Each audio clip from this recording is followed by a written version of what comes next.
손 중에 손, 삼손이 드디어 하나님의 은혜의 부르심을 따라서 이제 장성하고 이렇게 활약하는 이야기가 이제 본격적으로 시작이 됩니다.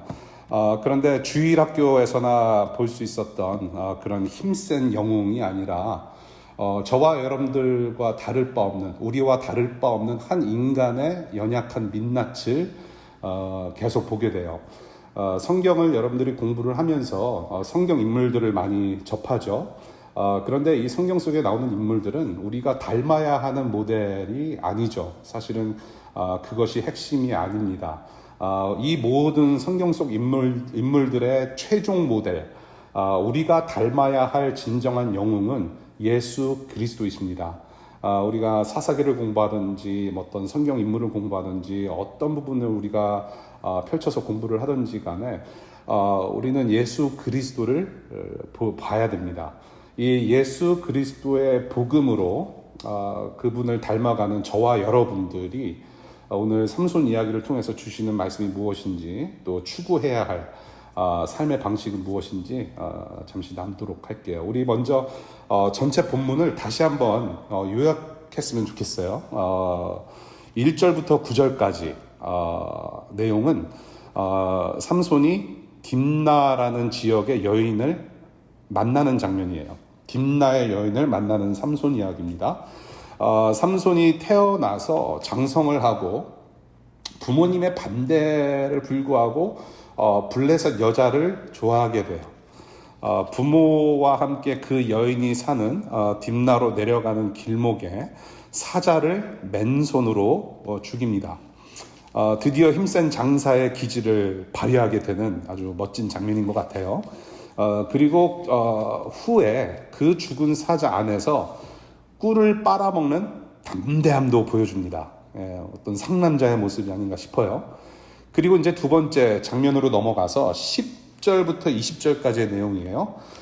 잔치에서 블레셋인들을 처치하는 그런 삼손의 활약을 우리가 봅니다. 이 딥나에 내려가서 이 블레셋 결혼 풍습을 따라서 잔치를 열어요. 그 자리에 블레셋 청년 30명이 합석을 합니다. 자기들이 지배하는 자가 대범하게 이 자기네 여자와 결혼한다라는 것 자체가 불편하게 느껴졌던 것 같아요. 그리고 이제 경계심이 들었겠죠. 이것 봐라. 우리 사람하고 결혼을 한다. 이 자리에 그래서 그 사람들이 때를 몰려서 오지 않았는가라는 생각을 좀 해봅니다. 삼손이 이 청년 하객들에게 수수께끼를 하나 내요. 그러면서 내기를 겁니다. 먹는 자에게서 먹는 것이 나오고 강한 자에게서 단 것이 나왔다. 그것이 무엇이냐? 라는 퀴즈를 내요. 이게 참 별로 재미없는 퀴즈예요. 그렇죠? 예, 이 당시 고대 근동지방의 퀴즈가 원래 이런지 모르겠어요. 굉장히 좀 우리한테는 좀 썰렁한 그런 별로 재미없는 퀴즈로 보여지는데요. 이 30명의 블레셋 청년들이 굉장히 방황해요. 이 청년들이 이 퀴즈까지 못 맞추면 이 지배자로서의 자존심도 상할 수가 있기 때문에 그래서 삼손의 약혼녀를 협박합니다. 그리고서 답을 알아내요. 일제 강점기에서도 이런 일이 많이 벌어졌다고들 하죠. 그때 당시에 조선인들이 1등하는 꼴을 못 보는 그런 일본인들의 어떤 갑질이 굉장히 많았다라고 하죠. 그런 분위기가 연출되는 가운데 이 삼손이 약혼녀를 겁박해서 답을 내었다 하면서 이제 난동을 피웁니다. 사람 30명을 죽이고 그래서 이제 난동을 피우게 돼요. 이것이 바로 오늘 본문의 줄거리예요. 이스라엘을 지배하는 블레셋을 싸워 이겨내는 사사로서의 첫 번째 활약이라고도 볼 수 있죠. 첫 번째 활약이에요. 그런데 뭔가 시원치 않아요. 뭔가 불편한 게 좀 느껴지죠. 다른 사사들의 이야기처럼 뭔가 장엄하고 멋지게 펼쳐질 수는 없는 것인가라는 생각이 좀 들어요. 힘센 장사였기 때문에, 아주 특별히 부르심을 받은 사람이었기 때문에 그래서 뭔가 좀 멋지게 이야기가 전개됐으면 좋겠는데 왜 이런 식으로 구원 이야기가 전개되어야만 하는가라는 생각이 들어요. 13장 25절에 보면은 우리가 지난주에 본 내용인데요. 성령께서 내려오셨다라고 했습니다. 삼손에게. 그것이 이제 휘몰아치다, stir하다, 격동의 그런 성령의 역사라고 저희가 배웠는데요. 그것이 현실로 연결이 돼요. 4절 말씀 보겠습니다. 오늘 본문 14장 4절의 말씀.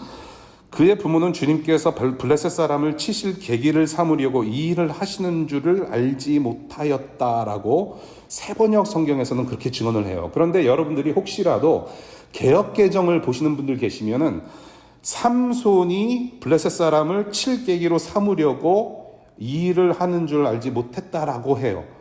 거기에 삼손이 주어가 되어 있습니다. 그것은 오역이라고 생각을 해요. 히브리어 원어로 보게 되면은 세번역이 조금 더 가깝습니다. 하나님께서 블레셋 사람을 치실 계기로 삼으려고 이 일을 하시는 줄을 알지 못했다. 부모들이. 어찌되었든지 주님께서는 삼손의 성질을 사용하셔서 블레셋으로부터의 구원을 시작하셨다라는 말이에요. 하나님께서 하시는 일을 보라는 긴장을 주는 설명입니다. 하나님께서 이 삼손이라는 인물을 사용하셔서 어떻게 일하시는지 한번 봐라. 그러한 긴장을 던져줍니다. 삼손이 드디어 힘을 쓰기 시작했어요. 그리고 하나님은 분명히 삼손을 사용하셔서 구원을 시작하셨어요. 그런데 삼손에 대해서 뭔가 시원치 않고 찜찜해요. 그런 느낌이 들어와요.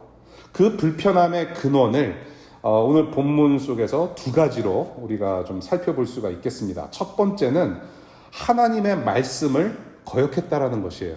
누가? 삼손이. 3절에 보게 되면 블레셋 여자와 결혼하지 말라는 부모님의 경고를 듣습니다. 근데 부모님의 경고를 들었는데 실천하지 않아요. 순종하지 않습니다. 이방인과 결혼하지 말라는 부모님의 말은 그냥 부모님의 어떤 생각에서 나온 말이 아니에요. 하나님의 말씀에 근거한 경고였다라는 것입니다. 그것을 출애굽기 34장 16절과 신명기 7장 3절에서 동일하게 볼 수 있는 내용이에요. 출애굽기 34장 16절에 이렇게 주님께서 말씀하세요. 또 너희가 너희 아들들을 그들의 딸들과 결혼시키면 그들의 딸들은 저희 신들을 음란하게 따르면서 너희의 아들들을 꾀어 자기들처럼 음란하게 그 신들을 따르게 만들 것이다 라는 주님께서 말씀하신 바가 있어요. 하나님의 언약 밖의 이방인들과는 결혼을 금지한다. 플러스 블레셋은 싸워 이겨내야 할 이스라엘 민족의 적이다. 결혼하지 마라. 민족 구원을 위해서 출생 전부터 특별한 부르심을 받고 태어난 자가 오히려 지금 지배당한 현실을 지금 익숙해하고 있는 모습을 보는 것이죠. 결혼까지 생각할 만큼, 결혼까지 실행해 옮길 만큼 굉장히 평온한 상태를 보고 있어요. 우리 3절 두 번째 부분, 그 여자는 첫눈에 내 마음에 쏙 들었습니다 라는 표현을 써요. 내 마음에 쏙 들었습니다. 사사기를 보게 되면은 두 번 반복해서 보이는 구절이 있어요. 굉장히 중요한 구절이에요. 어떻게 보면은 사사기의 내용 안에서 중심되는 구절일 수도 있겠고요. 17장 6절과 21장 25절의 말씀, 각기 소견대로 행하다라는 말을 여러분들이 들어보신 적이 있을 거예요. 굉장히 중요한 구절이에요. 각기 소견대로 행하다, 각기 지 생각대로 살았다라는 얘기죠. 그 말과 똑같은 말이에요. 내 마음에 쏙 들었다. 내 소견대로 행했다라는 말이에요. 하나님의 말씀대로 지도하고 기르려는 그 부모님의 경고를 듣지 않음으로 해서 이 삼손은 하나님의 말씀을 거역한 자가 되었다라는 것이에요. 그것이 우리를 불편하게 해요. 두 번째 불편한 근거입니다. 나실인이 지켜야 할 규칙을 위배합니다. 5절과 8절의 말씀이에요. 나실인이 지켜야 할 규칙을 위배합니다. 지키지 않아요. 여러분들 지난주에 나실인이 지켜야 되는 규칙이 뭐뭐가 있는지 기억하시리라 믿습니다. 이 삼손은 이스라엘 언약 백성이에요. 그리고 더군다나 특별히 정결하게 세워진 나시린입니다. 이 전에는 지금 부모가 주님 하나님의 말씀을 들어서 경고를 했다면 지금은 사자가 등장을 해요. 사자가 등장해서 경고를 해요. 이 사자가 언제 등장합니까? 언제 등장하나요? 삼손이 어디에 도착했을 때에? 포도원에 도착했을 때에. 포도원 하면 여러분들 생각나는 나시린의 규칙 기억나시죠? 생각나시죠? 포도주 혹은 독한 술을 금하는 명령을 범할 수 있는 상황까지 왔다라는 것이죠. 삼손이. 죄짓기 쉽고 내 약함을 드러내는 상황 혹은 환경이라면 빨리 그 자리를 벗어나야 돼요. 의도적으로 그곳에 가지 말아야 합니다. 술을 끊어야지. 그러면서 술집에 친구들이 기다린다고 해서 술집을 향해서 내걷는 그 발걸음. 그건 아니죠. 그 자리를 빨리 벗어나야 돼요. 의도적으로 그곳으로 걸어가지 말아야 돼요. 그런데 이 사자를 지금 찢어 죽이고 어떻게 찢어 죽였는지 제 상상이 안 가요. 그런 것을 본 적이 없기 때문에.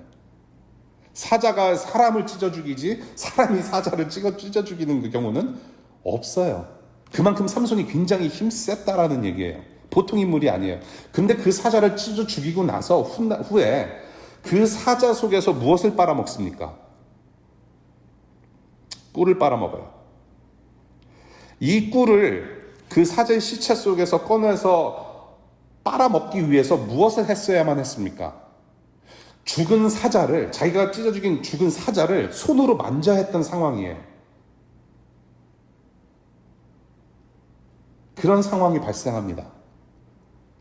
이로써 삼손은 지금 아주 쉽게 두 가지 나시린의 금지사항을 한꺼번에 어깁니다. 나시린의 금지사항을 한꺼번에 어겨버려요. 포도원, 그리고 죽은 사자, 부정한 음식을 먹는 이 두 가지 금지사항을 깨버려요. 어쩔 수 없이 시체를 만졌을 경우를 위해서 하나님은 특별한 장치를 마련하셨어요. 이미 오래전에.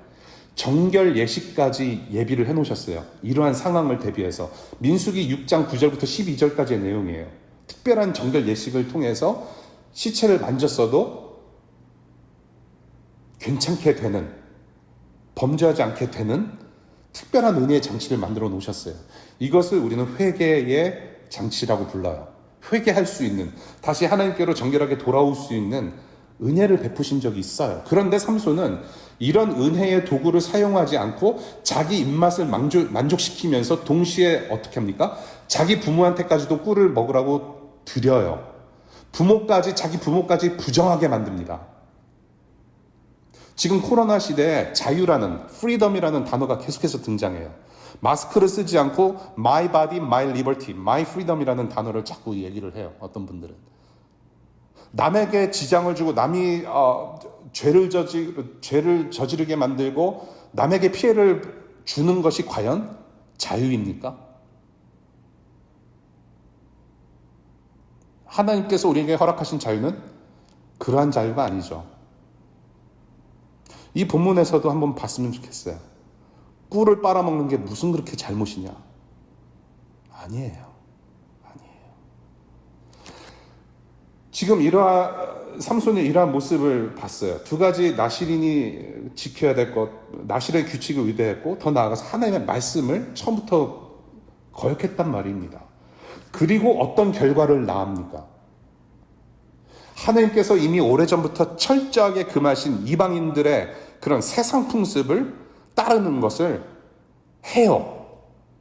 결혼 축제를 이제 배설하는데, 결혼 축제를 벌이는데 블레셋의 풍습대로 한단 말이에요. 세상의 풍습대로 즐깁니다. 이 과거에, 이 고대 시대나 이런 과거의 모든 풍습, 어떤 문화는 모두 종교에서 비롯돼요. 종교. 풍습은 종교의 삶 그 자체입니다. 자기들이 따르는 신을 기준으로 해서 발생하는 모든 문화와 모든 풍습이 그 신 중심에 있어요. 그래서 이 모든 문화를 즐기는 것과 풍습을 지켜내는 것, 모든 것이 다 종교적이란 말이에요. 몇몇 현대 종교 또는 우리 현대 기독교, 종교 따로, 삶 따로, 일종의 어떤 여가 생활 정도로 여겨지죠. 여러분도 혹시 그렇지 않으신가요? 주일 예배 따로, 그 다음에 내 생활 따로, 하나님을 섬기는 것 따로, 세상의 시스템을 따르는 것 따로.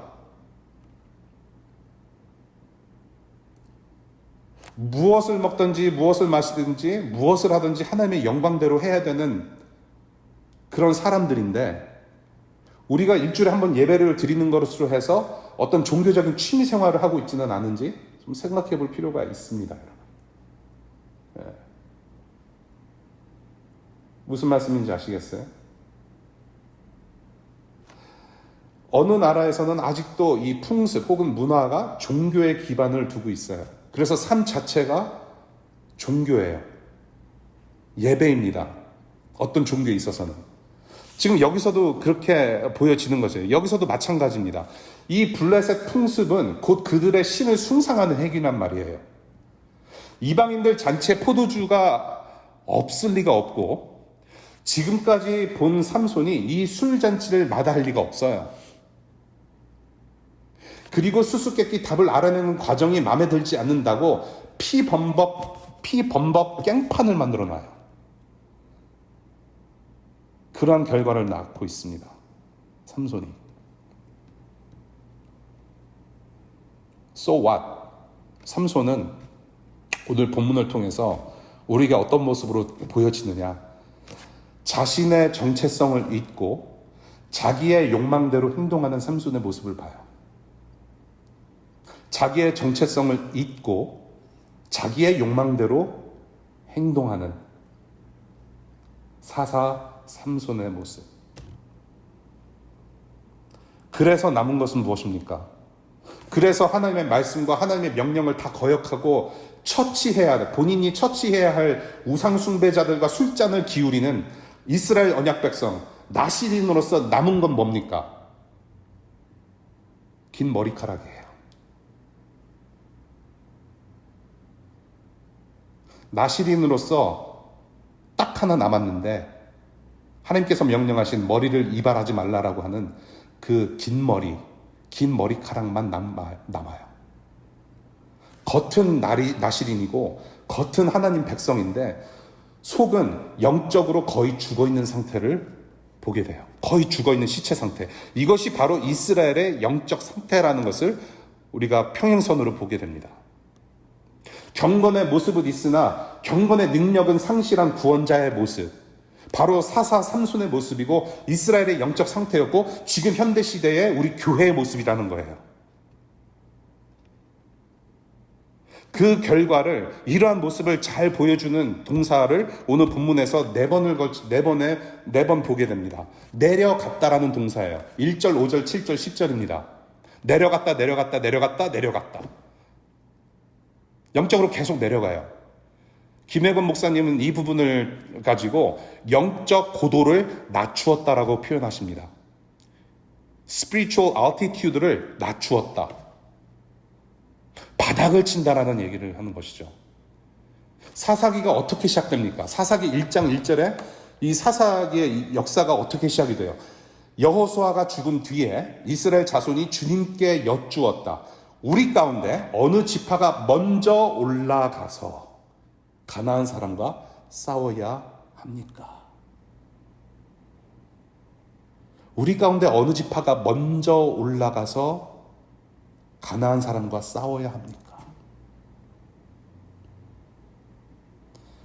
창세기 3장 6절에 최초의 인간들이 번전 장면에 대해서 묘사한 구절, 먹음직도 하고 보암직도 한 그 열매를 따먹었다. 먹음직도 하고 보암직도 한 그 열매를 따먹어서 아담과 하와가 하나님의 영광으로 올라갔습니까? 죄악의 내리막길로 떨어집니다. 시체의 꿀이 먹음직하고 우상 숭배하는 여인이 보암직도 하며 하나님께서 주신 힘을 자기의 욕망과 자기의 감정을 위해서 사용한 삼손의 모습. 영적으로 지금 힘차게 내리막길 타고 떨어지고 있어요. 내려갔다, 내려갔다, 내려갔다, 내려갔다. 그래서 오늘 본문에서 보는 삼손의 모습은 이렇게 한마디로 정리할 수가 있겠습니다. 포장된 영웅. 자신의 정체성을 잊고 자기 욕망대로 행동하는 삼손은 결국에는 포장된 영웅이었다. 그렇다면 이 기록된 말씀으로 지금 주님의 음성을 듣고 있는 저와 여러분들은 어떤 모습인가요? 겉모습만, 무늬만 포장된 그리스도인 아닌가? 은혜를 입었음에도 삶으로 나타나지 않는 그런 삼손의 모습이 곧 우리의 모습은 아닌가? 저 높은 곳을 향하여 날마다 나아가는 하나님의 자녀가 아니라 먹음직도 하고 보암직도 하는 곳을 향하여 날마다 내려가는 포장된 그리스도인으로 사는 삶은 아닌가? 하나님께서 주신 우리의 가진 모든 것들로 우리는 무엇을 하고 있는가? 세상 풍습을 따라서 내 욕망 가득한 꿈의 실현을 위함 아닌가?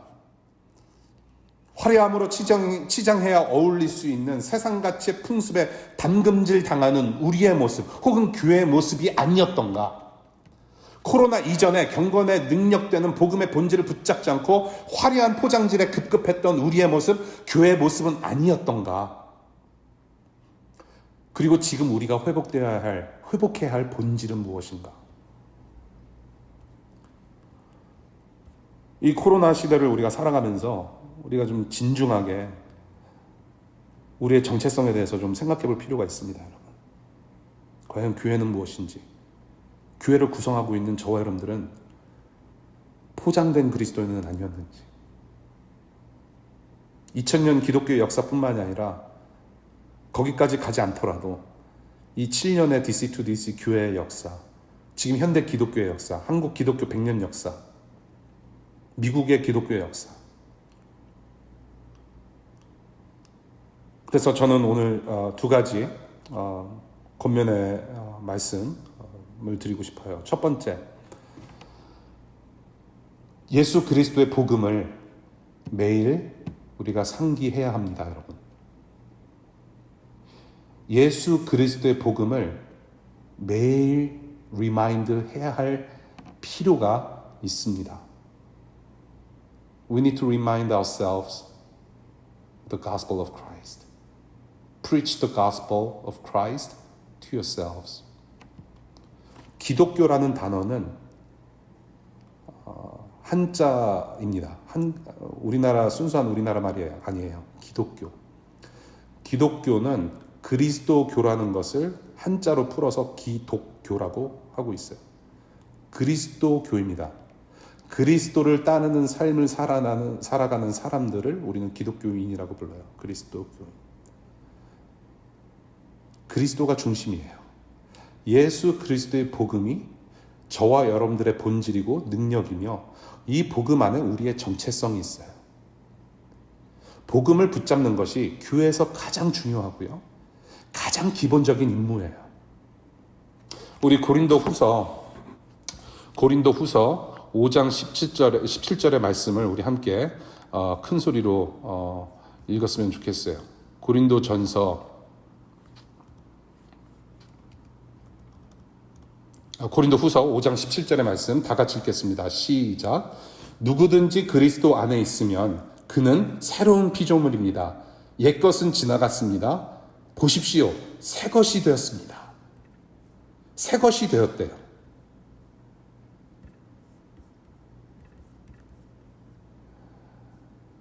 밖에만 새 것이 된 것이 아니라 속에까지 영혼까지 새 것이 되었다라고 선포하십니다.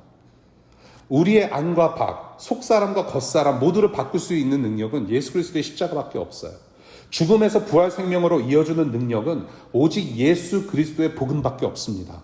이 세상의 어느 철학도 종교도 어떠한 사람도 이러한 참 생명과 참 기쁨을 주지 못해요. 저와 여러분들이 끝까지 죽을 때까지 붙잡아야 하는 것은 예수 그리스도의 십자가 복음입니다. 여러분. 매번 듣는 얘기 같지만 여러분들 한번 잘 생각해 보세요. 예수라는 이름을 들으면서 십자가를 우리가 보면서 어떠한 감동도 없다면 something must be wrong. We got a problem. 오늘 아침에도 큐티를 하면서 최근에 들어서 이제 설교 준비하고 큐티하고 이제 하면서 정말로 예수님처럼 살아갈 수는 없을까? 말은 예수를 믿는다고 하면서 따른다고 하면서 정말로 그렇게 살고 싶은데 라는 생각을 많이 해요. 아무리 우리가 복음을 지식으로 안다 할지라도 이 복음 안에 붙잡혀 있지 않으면, 우리가 매일같이 이것을 상기하지 않으면 우리는 우리가 누구인지 모를 뿐더러 하나님이 하는 어떠한 하나님이신지를 몰라요. 그래서 우리 DC2DC 우리 교우 여러분들, 우리 예수 그리스도의 복음을 매일 붙잡고 상기하고 이 복음이 여러분들의 삶에서 떠나지 않기를 간절히 바랍니다. 두 번째, 복음을 살아내기 위한 의도적인 헌신을 하실 수 있기를 바라요. 이 복음의 삶을 살아내기 위해서 여러분들 intentionally, 의도적으로 헌신해야 할 필요가 있습니다. 여러분, 새로운 피조물로 살아가는 저와 여러분들에게 이제는 책임이 있어요. 우리는 책임을 부여받았습니다. 우리 오늘 본문 4절을 다시 한번 볼게요. 14장 4절. 그의 부모는 주님께서 블레셋 사람을 치실 계기로 삼으려고 이 일을 하시는 줄 알지 못했다. 개인적인 감정 혹은 개인적인 그런 성격이 하나님의 일이 되는 경우를 하는 거죠. 예. 삼손이 이렇게 불편한 느낌을 주고 좀 이렇게 좀 찝찝하더라도 하나님은 하나님의 일을 하신다라는 말씀을 하시는 거예요. 어떻게 해서든지 하나님의 영광을 드러내세요. 그렇다고 해서 저와 여러분들의 책임이 아주 없는 건 아니라는 말이에요. 우리에겐 분명한 책임이 있어요. 어떻게 살든지 하나님께서 영광 받으실 것이다? 그거는 굉장히 무책임한 말이에요. 그리스도인으로서. 성령님께서 어떻게 하시겠지 하면서 다 놓아버리는 상태로 살지 말으란 말이에요. 안도하고 안심하지 말라는 말이에요. 이러한 포장된 영웅이 아니라 죄 없으신 예수님을 닮아가는 구원이 바로 저와 여러분들의 삶의 목적이잖아요. 예수 그리스도는 누구십니까? 우리가 닮아가는 그 구원의 최종 목적이 되는 예수 그리스도가 누구세요? 겉과 속이 다 혁명가세요. 예수님은 혁명가세요. 그래서 죄인들과 세리와 함께 식사하는 혁명의 아침을 선물로 주셨어요. 엄청난 혁명입니다. 죽음에서 일어나셨어요. 그러한 예수님을 닮아가는 교회, 저와 여러분들이 교회로 모였고요. 그래서 저는 우리 교회에게 주는 어떤 한 가지 닉네임, 별명을 한번 생각해 봤어요. 혁명성자라고. 사실은 교회라는 단어가 굉장히 파워풀한 단어인데 조금 더 우리가 좀 체감하기 위해서 혁명성자라는 단어를 제가 만들어 봤어요. 어디서 들어본 직한 이름일 수도 있어요. 혁명성자, Revolutionary Saints. 예수님을 닮은 사람들은 혁명의 일선에서 살아가는 사람들이에요. 혁명가일 수밖에 없어요.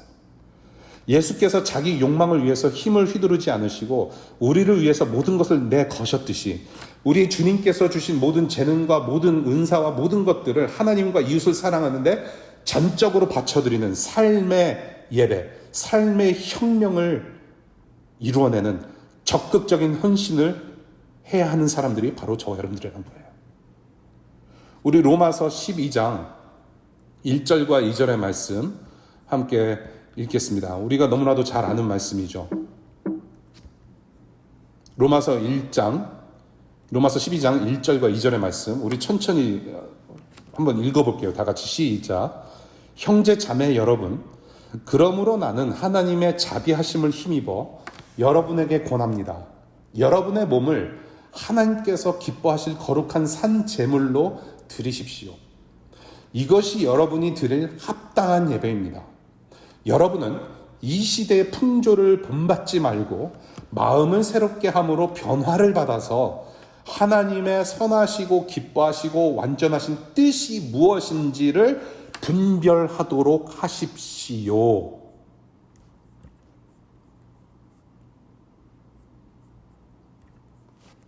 분별하십시오. 분별하십시오. 여러분들의 삶을 하나님께서 기뻐하실 거룩한 살아있는 제물로 드리십시오. 이것이 바로 여러분들이 드릴 합당한 예배라고 말씀하세요. 합당한 예배입니다. 영어 성경으로는 어떤 영어 성경으로는 spiritual act of worship이라고 되어 있어요. 근데 그 영적인 예배라는 번역보다는 합당한 예배가 더 맞습니다. 영어 성경으로는 reasonable act of worship으로 되어 있어요. 합당하게 받으실 만한 예배를 드려라. 어떻게? 삶으로. 그런데 그러한 삶을, 예배 삶을 살아가기 위해서 무엇이 필요한가?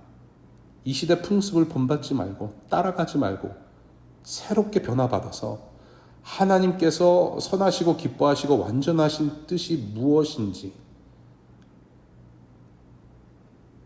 하나님께서 받으실 만한 예배가 무엇인지를 consider, 분별하고 discern, 분별해라.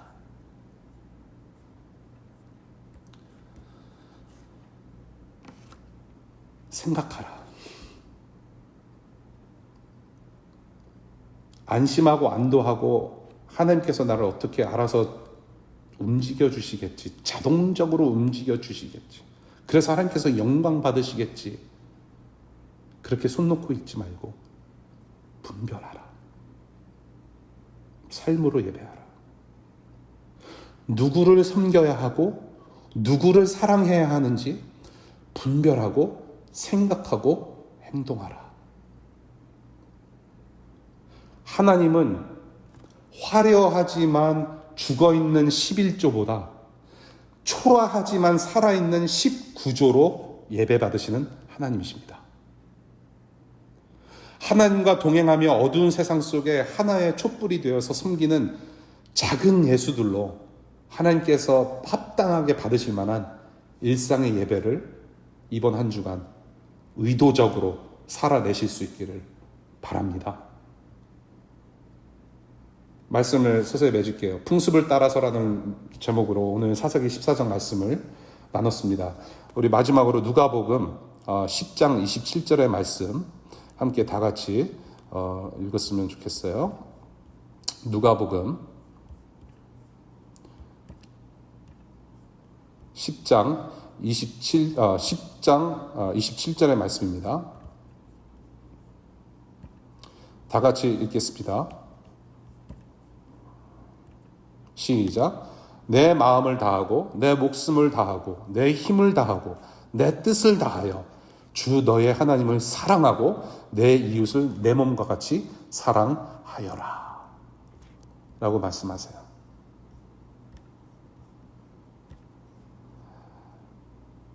네 마음을 다하고 내 목숨을 다하고 내 힘을 다하고 내 뜻을 다하여 주 너의 하나님을 사랑하고 내 이웃을 내 몸과 같이 사랑하라.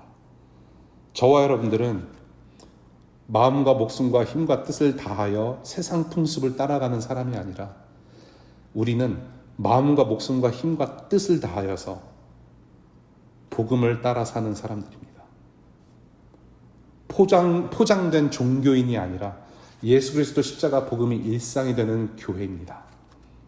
복음은 세상에 침투해야 복음입니다. 여러분들 기억하십시오. 그리고 명심하십시오. 코로나는 예수 그리스도의 피 묻은 복음을 절대로 이겨낼 수 없습니다. 복음을 가슴에 품고 일상생활에, 일상의 현장에 침투되어 저 높은 곳 부활 생명의 아침 햇살 뿜어내는 우리 교회 될 수 있기를 바라요. 저와 여러분들이 모두 함께 정말로 하나님 나라 혁명의 과업을 이 DC 땅 가운데 완수해낼 수 있기를 바랍니다. 그렇게 될 수 있기를 축복합니다. 우리는 혁명 성자입니다. 기도하겠습니다.